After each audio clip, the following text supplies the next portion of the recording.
Magandang umaga mga bata! Narito tayo muli upang pag-aralan natin ang bagong aralin sa Filipino. At ito ay ang uri ng pang-abay. Ano nga ba ang pang-abay? Ang pang-abay ay salitang naglalarawan ng pandiwa, pang-uri o kapwa pang-abay. Uri ng pang-abay. May 7 uri ng pang-abay na nanaayon sa inyong libro.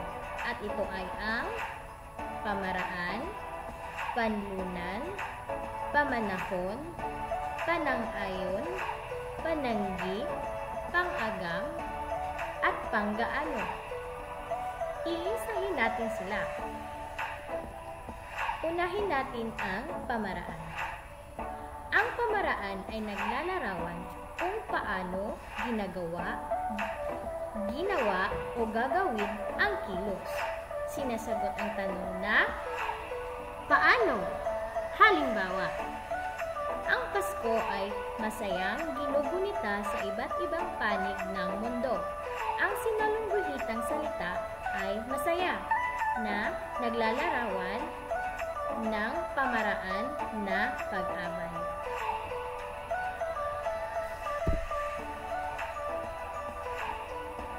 Panlunan. Naglalarawan kung saan ginagawa o gagawin ang kilos. Sinasagot nito ang tanong na saan? Halimbawa, sa Pilipinas, pinakamasaya ang pagdiriwang ng Pasko. Ang sinalungguhitang salita ay Pilipinas. Sumasagot sa tanong na saan? Iyan ang panlunan. Pangatlo, pamanahon. Naglalarawan kung kailan ginagawa o gagawin ang kilos. Sinasagot nito ang tanong na kailan? Halimbawa, Setyembre pa lamang ay madarama na ang kasabikan ng lahat. Ang sinalungguhitang salita ay Setyembre.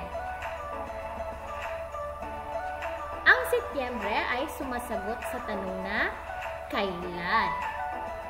Iyan ang pamanahon. Pang-apat, panang-ayon. Nagsasaad ng pagsang-ayon o pagpayag sa tinutukoy ng pandiwa, pang-uri o kapwa pang-abay. Halimbawa, opo, panggunita sa kaarawan ni Jesus ang tunay na diwa ng Pasko. Ang sinalungguhitang salita ay opo.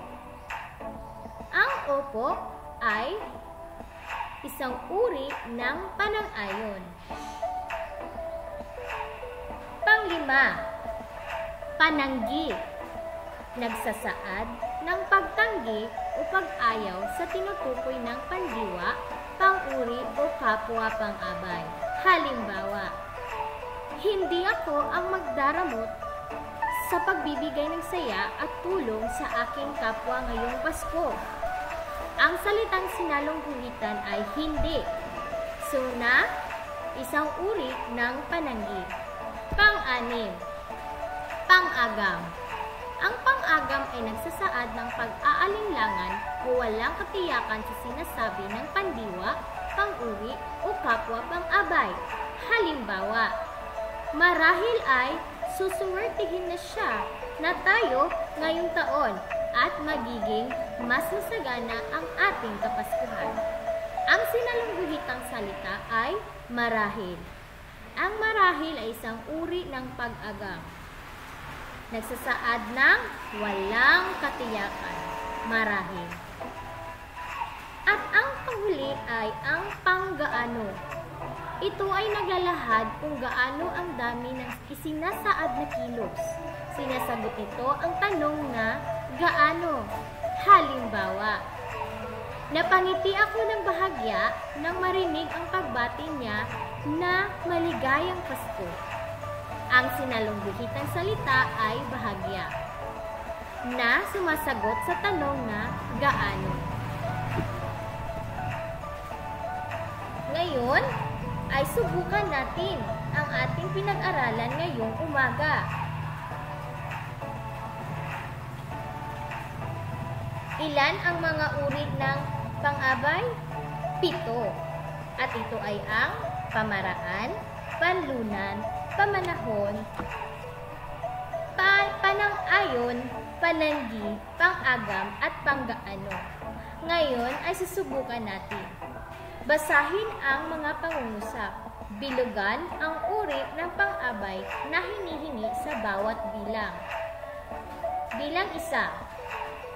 Ang hinahanap sa number 1 ay ang panlunan. Basahin natin ng sabay-sabay.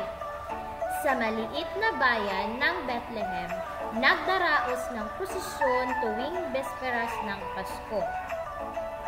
Pangalawa, ang hinahanap na uri ng pang-abay ay pamaraan. Basahin natin. Taimtim na ipinapasok sa simbahan ang replika ng imahe ng Batang Hesus. Pangatlo, pamanahon. Tinitiyak naman ng mga taga-Finland na nalinis nila ang buong bahay pagsapit pa lamang ng besperas ng Kapaskuhan. Bibigyan ko kayo ng 5 minuto upang sagutan ang mga pangungusap. Isulat sa inyong papel ang inyong sagot.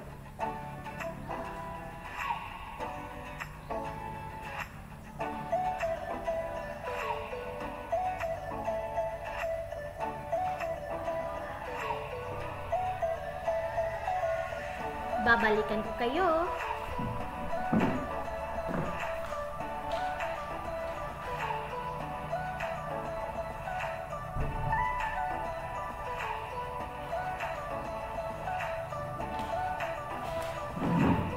Batid ko'y kayo ay may sagot na.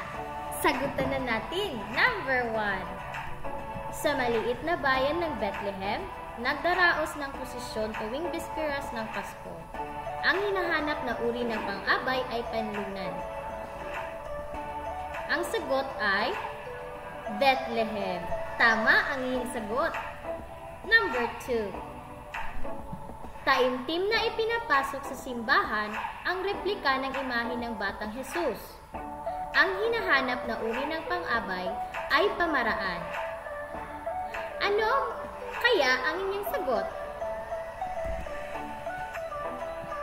Taimtim. Tama ang iyong sagot. Number 3. Tinitiyak naman ng mga taga-Finland na nalinis nila ang buong bahay pagsapit pa lamang ng besperas ng Kapaskuhan. Ang uri ng pang-abay na hinahanap sa pangatlong numero ay pamanahon. Ano ang inyong sagot? Kapaskuhan. Tama ang inyong sagot. Ngayon, batid ko ay inyo nang naintindihan ang ating aralin ngayong umaga. At ito ay tungkol sa uri ng pang-abay. Salamat sa pakikinig. Hanggang sa muli.